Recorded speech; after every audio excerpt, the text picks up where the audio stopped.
One कैसे हो आप सब लोग। तो यहाँ पे हम काम करना शुरू करेंगे।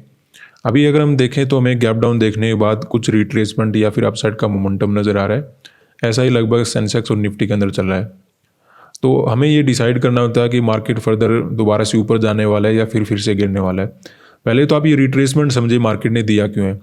क्योंकि जैसे ही ब्रेक डाउन किया होगा ना, तो यहाँ पे सेलर मार्केट के अंदर आए होंगे। उनका एसेल हिट करने के लिए, उनका माइंड सेट चेंज करने के लिए मार्केट ने जस्ट ये रिट्रेसमेंट दिया है। इससे ज़्यादा यहाँ पे कुछ नहीं कि मार्केट ऊपर जाने वाला है, इसमें गिरावट ही होने वाला है। लेकिन जो डायरेक्टली सेल कर रहे थे, जस्ट मार्केट ने उनको निकाला है। तो मुझे लगता है वो निकल गए होंगे, अच्छे से साइकोलॉजी चेंज कर चुका है। तो यहाँ पे हम पुट का मार्केट के अंदर ट्रेड बना सकते हैं, जैसा हमने एनालिसिस में प्लान बना भी रखा था कि गैप डाउन अगर ओपन होता है तो वहाँ पे पुट का ट्रेड हमारे लिए ठीक रहेगा। उसके बाद हम सेकंड पोजीशन बनाते हैं, 49,900 का पुट ऐड करेंगे।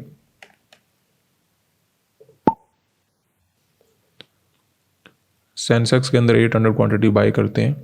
मार्केट में हमें कुछ वोलाटाइल मोमेंटम डेफिनेटली नज़र आ सकते हैं। अभी भी हो सकता है कुछ ग्रीन कैंडल मार्केट बनाए, लेकिन ओवरऑल मुझे ज़्यादा खतरा नहीं लग रहा है अगर हम सेल मार्केट के अंदर करते हैं। बाइंग में यहाँ पे रिस्क मार्केट के अंदर हो सकता है। 800 क्वांटिटी यहाँ पे हम बाय करेंगे और निफ्टी के अंदर 1200 क्वांटिटी बाय कर लेते हैं। तो अभी हमें कुछ लॉस मार्केट के अंदर नज़र आ रहा है। बात करते हैं कि यहाँ पे हमने सेलिंग का ट्रेड क्यों बनाया। बैंक निफ्टी में आपको नज़र आ ही रहा है कि एक अच्छा रिट्रेसमेंट मार्केट ऑलरेडी दे चुका है। तो आसपास के सेलर को तो मार्केट ख़त्म कर चुका है, ठीक है। तो दोबारा से ऊपर जाने की मार्केट को आवश्यकता नहीं है। दूसरी बात करते हैं, ऊपर के जो सेलर है वो ऑलरेडी प्रॉफिट में बैठे हैं, उनको डायरेक्टली टारगेट नहीं किया जा सकता। और जो वीक हैंड होते हैं, जो सेलिंग का पोजीशन तो बना लेते हैं, लेकिन जैसे ही अपसाइड का मोमेंटम आया होगा और 2 दिन का हॉलीडे होने के कारण वो अपना पोजीशन वगैरह अपना कट करके निकल गए होंगे। तो ऐसे में यहाँ पे जो सेल वगैरह करके बैठे हैं, उनको डायरेक्टली मार्केट को टारगेट करने की आवश्यकता नहीं है, यानी कि फर्दर और ज़्यादा मोमेंटम आने की आवश्यकता नहीं है। तो यहाँ पे जो बाइंग वगैरह करके बैठे हैं, उनको ही हमने टारगेट करने का प्लान बना रखा था in case of gap down. लेकिन देखिए, जब मार्केट में फास्टली मोमेंटम हो जाता है गैप डाउन के बाद, जैसे यहाँ पे गैप डाउन ओपन हुआ, 1-2 कैंडल में मार्केट नीचे आ गया, ब्रेकडाउन वगैरह करना शुरू कर दिया, तो उससे क्या होता है, जो नए ट्रेडर होते हैं जो डायरेक्टली सेल वगैरह करना चाहते हैं मार्केट के अंदर, वो एक्टिवेट हो जाते हैं। तो उन्होंने यहाँ पे सेल वगैरह करने का ट्राई किया होगा, जस्ट मार्केट उनको निकालने के लिए कहीं ना कहीं अपसाइड का मोमेंटम क्या है, इससे ज़्यादा यहाँ पे कुछ नहीं है, ठीक है। तो सेलर को तो मार्केट निकाल चुका है। अब अगर यहाँ पे कोई बाइंग वगैरह करेगा और ये एक्सपेक्टेड करा कि मार्केट फर्दर और ज़्यादा मोमेंटम करने वाला है, ऐसा कुछ नहीं है, क्योंकि सेलर को तो मार्केट पहले ही ख़त्म कर चुका है। अगर मार्केट को बाइंग में जाना होता तो यहाँ पे जो बायर बैठे हैं उनको कभी भी टारगेट नहीं करता, ठीक है। या तो हमें गैप अप मिलता या फिर फ्लैट ओपन होता। उसमें हमने डिफरेंट प्लान बना ही रखा था कि मार्केट बाइंग वगैरह में जा सकता है। अदरवाइज जैसे हमने गैप डाउन में डिस्कस किया था कि मार्केट में हमें सेल वगैरह देखने को मिल सकता है, लेकिन डायरेक्टली सेलिंग करना यहाँ पे ठीक नहीं रहेगा। क्योंकि अगर गैप डाउन के बाद डायरेक्टली हम सेल वगैरह करते तो रिट्रेसमेंट में हमें लॉस वगैरह देखना पड़ता, क्योंकि तीनों इंडेक्स के अंदर गैप डाउन देखने को मिला, तीनों इंडेक्स के अंदर अपने चार्ट का ब्रेकडाउन हो गया। तो उस वजह से हमें यहाँ पे रुकना था कि थोड़ा रिट्रेसमेंट का वेट करते हैं, उसके बाद हम सेल वगैरह करेंगे। अब देखिए, रिट्रेसमेंट आएगा नहीं आएगा वो तो देखिए सिचुएशन के ऊपर डिपेंड करता है। कभी कभी आपको नीचे जाकर ट्रेड करना पड़ेगा, उसके बाद आपका एक मोमेंटम मिस हो जाता है। कभी कभी रिट्रेसमेंट अच्छा मिल जाता है तो एक बिना रिस्क का ट्रेड आपको मिल जाता है। अगर यहाँ पे रिट्रेसमेंट नहीं होता, कंटिन्यू सेलिंग चलता रहता, तो फिर हमें कोई नीचे अपॉर्चुनिटी ढूंढना पड़ता, ठीक है। ऐसा नहीं कि ये रिट्रेसमेंट होना जरूरी था, कभी कभी नहीं करता, मार्केट डायरेक्टली गिरता भी रहता है, वो कंडीशन अलग रहती है। लेकिन जैसे रिट्रेसमेंट मिला, दोबारा से सेलिंग वगैरह नजर आ रहा है, तो क्लियर है कि आसपास के सेलर को मार्केट पहले ही खत्म कर चुका है। जो अभी सेल वगैरह कर रहे थे उनको भी मार्केट निकाल चुका है। अब दोबारा से रिजेक्शन आ रहा है तो हमें कंटिन्यू सेलिंग इस बार मिल जाएगा। हाँ, तो हो सकता है थोड़ा बहुत यहाँ पे होल्ड वगैरह करे, लेकिन ओवरऑल हमें गिरावट देखने को मिल जाना चाहिए। अभी हमें थोड़ा बहुत प्रॉफिट वगैरह भी चलना शुरू हो चुका है, तो वेट यहाँ पे हम करेंगे। यहाँ पे अगर हम देखें, अपनी पोजीशन में काफ़ी अच्छा प्रॉफिट चल रहा है। मोमेंटम तीनों इंडेक्स के अंदर फास्ट हो रहा है। कभी कभी क्या होता है, मार्केट तो गिरता रहता है लेकिन प्रीमियम इतने ज़्यादा नहीं बढ़ पाते। आज मोमेंटम भी अच्छा हो रहा है, प्रीमियम भी साथ के साथ में इंक्रीज हो रहे हैं, तो ये हमारे लिए काफ़ी अच्छा है। एक बड़ा टारगेट हम रख पाएंगे। अब देखिए, हमें टारगेट कितना रखना है। देखिए, आपका जो मिनिमम टारगेट बनता है वो इस लेवल, जो अपना पॉइंट बना रखा है मार्केट ने, जहाँ से रिकवरी मार्केट ने दिखाया था, इस लेवल का तो ब्रेकडाउन आपका डेफिनेटली बनेगा। उसके बाद हो सकता है थोड़ा बहुत मार्केट होल्ड करे तो वहाँ पे फर्दर और ब्रेकडाउन मिल जाएगा। अदरवाइज अगर कुछ रिट्रेसमेंट वगैरह नजर आएगा तो वहाँ पे हम निकल जाएंगे, क्योंकि हमें प्रॉफिट काफ़ी अच्छा चल रहा है। और मुझे लगता है जैसे ब्रेकडाउन होता है तो वहाँ पे हमें ठीक ठाक टारगेट बुकिंग करने का मौका मिल जाएगा। लेकिन कैंडल को देखकर ऐसा लग रहा है कि एक बड़ा टारगेट मार्केट के अंदर बुकिंग किया जा सकता है।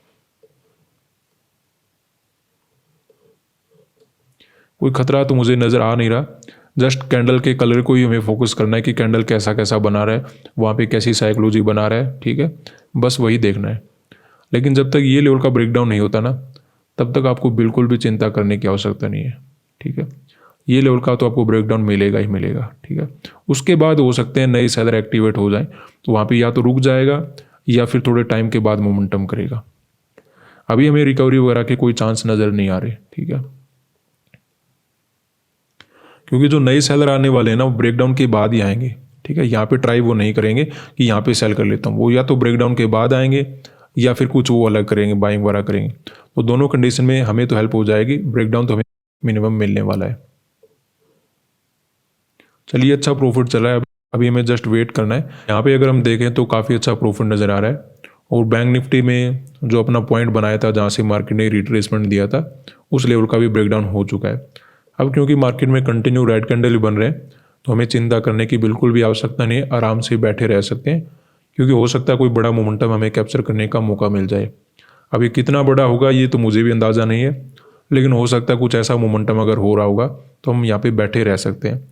हाँ, अब अगर कुछ रिकवरी वगैरह नज़र आता है तो मे भी हम प्रॉफिट वगैरह बुकिंग करके निकल जाएं, लेकिन जब तक ऐसा नहीं होता है तब तक हम निश्चिंत होकर बैठे रह सकते हैं। ऐसी मार्केट के अंदर तो बड़ा प्रॉफिट बनाया जा सकता है। यहाँ पे देखिए, हम बुकिंग करने का प्रिपरेशन करते हैं, क्योंकि ओवरऑल बैंक निफ्टी ने होल्ड करना शुरू कर दिया है और मार्केट की ये आदत होती है कि आसपास जैसे कोई राउंड नंबर होता है, जैसे यहाँ पे 48,500 का लेवल है, तो अगर मार्केट को ऊपर जाना होता ना, तो वो एग्जैक्टली 500 से सपोर्ट नहीं लेगा। वो क्या करेगा, 30, 40, 50 पॉइंट पहले ही रिकवरी में चलना शुरू कर देगा, ताकि दूसरे लोग बाइंग ना कर पाए और मार्केट ऊपर भी जा सके। तो हो सकता है यहाँ से हमें कुछ रिकवरी वगैरह देखने को मिल जाए, क्योंकि ओवरऑल मार्केट में देखिए ब्रेकडाउन हो चुका है। यहाँ पे अगर टाइम स्पेंड कर रहा है तो दूसरे लोग सेल वगैरह करने का ट्राई यहाँ पे कर रहे होंगे, तो ऐसे में हल्का सा कुछ रिट्रेसमेंट होता है तो प्रॉफिट अपना ज़्यादा कम हो जाएगा। और वैसे भी सेंसेक्स और निफ्टी हमें प्रॉफिट ज़्यादा बना के दे भी नहीं रहे, केवल हमें बैंक निफ्टी के कारण प्रॉफिट नज़र आ रहा है। तो मैं यहाँ पे अपना क्या करता हूँ, एग्जिट वगैरह का प्लान बना लेता हूँ, क्योंकि जब तक कंटिन्यू सेलिंग था, अपना प्रॉफिट इंक्रीज हो रहा था, वहाँ पे हम वेट कर सकते थे। जैसे हमने शुरुआत में डिसाइड भी कर लिया था कि मार्केट के अंदर हमें मिनिमम ये जो पॉइंट मार्केट ने बना रखा है, इस लेवल का तो ब्रेकडाउन देखने को डेफिनेटली मिल जाएगा, और मार्केट ने वो ब्रेकडाउन भी किया। अब देखिए, हो सकता है यहाँ पे टाइम स्पेंड करने के कारण दूसरे लोग सेल वगैरह करने की कोशिश करें, या फिर थोड़ा बहुत मार्केट ही टाइम स्पेंड करना शुरू कर दे, तो ऐसे में वहाँ पे मैं रिस्क नहीं लेना चाहिए जब टारगेट अपना ऑलरेडी ओवर अचीव हो चुका है। हमने सेलिंग का मार्केट के अंदर ट्रेड क्यों बनाया था, क्योंकि हमने ओवरऑल एनालिसिस में प्लान बना लिया था कि मार्केट रिट्रेसमेंट कर चुका है, ऐसे में अगर गैप डाउन मिलता है तो सेल वगैरह हम आराम से कर पाएंगे। गैप अप की बात अलग रहेगी, फ्लैट की बात अलग रहेगी, लेकिन गैप डाउन में कहीं ना कहीं कन्फर्म हो जाएगा कि जो भी यहाँ पे बाइंग वगैरह करके बैठे उनको ही मार्केट टारगेट करने वाला है। लेकिन कहीं ना कहीं जैसे रिट्रेसमेंट हुआ उसके बाद हमें ट्रेड बनाना पड़ा, क्योंकि तीनों इंडेक्स के अंदर डायरेक्टली ब्रेकडाउन हो गया था। ऐसा ही बैंक निफ्टी के अंदर हुआ, ऐसा ही सेंसेक्स के अंदर हुआ, ऐसा ही निफ्टी के अंदर हुआ। तो जब किसी चार्ट का ब्रेकडाउन हो जाता है ना, तो अचानक से सेलर एक्टिवेट हो जाते हैं, वो भी स्पेशली गैप डाउन के केस में, कि चलो हम भी सेल कर लेते हैं। तो उनको निकालने के लिए जस्ट एक मार्केट ने रिट्रेसमेंट किया, उसके बाद जैसे सेलिंग नजर आया तुरंत हमने वहाँ पे ट्रेड बना लिया कि सेलर को निकाल चुका है, आसपास सेलर है नहीं, तो मार्केट में जो भी यहाँ पे बाइंग वगैरह कहेंगे उन्हीं को हमें टारगेट मार्केट के अंदर करना है, और फर्दर हमें डाउन साइड का मोमेंटम मिलने वाला है। लेकिन अब देखिए, निफ्टी और सेंसेक्स ने तो सपोर्ट लेना शुरू कर दिया है, और निफ्टी बैंक के आसपास भी एक छोटा सा सपोर्ट लेवल है, मे भी ऊपर ना जाए, लेकिन अभी मार्केट के अंदर हमारे लिए कुछ प्रॉब्लम क्रिएट हो सकती है, और प्रॉफिट अपना ऑलरेडी अच्छा चल रहा है, तो हम बुकिंग करके निकल गए। आज के लिए इतना ही, धन्यवाद।